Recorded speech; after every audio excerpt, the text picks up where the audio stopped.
মারকান্ডার আশেপাশে আমাদের ওই নদীর মতো ঠিক নয়, এখানে পাথর পড়ে আছে আর এইরকম ছোট ছোট অনেক ফুল ফুটে রয়েছে, জংলি ফুল।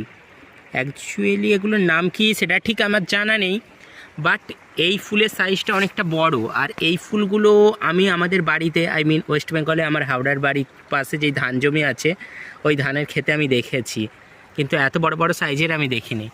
আর একটা জিনিস এখানে এসে আমি দেখতে পেলাম, যেটা হলো এই মারকান্ডা এই পাথরের মধ্যেও একটা গাঁদা ফুলের গাছ, আর তার মধ্যে টিম টিম করে একটি গাঁদা ফুলও ফুটে রয়েছে।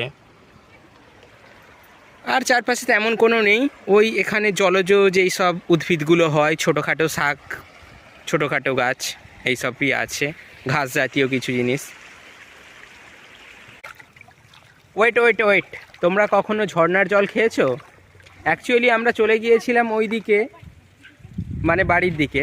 তারপর দেখলাম একটু আগে যেহেতু বৃষ্টি হয়েছিল, এই পাহাড়ের এই মাঝখানটা দিয়ে হালকা হালকা করে জল বেরোচ্ছে, আর মানবী বললো এই জলগুলো নাকি খাওয়া যায়, খুবই ভালো। আর এখন আমি কোথায় দাঁড়িয়ে আছি দেখো,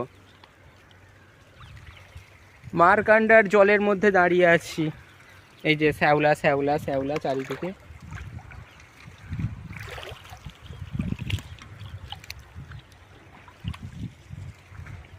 চারিদিকে শ্যাওলা। তো আমরা এখন যাচ্ছি ঝর্ণার জল খেতে। লাইফে ফার্স্ট টাইম আমি ঝর্ণার জল খাবো।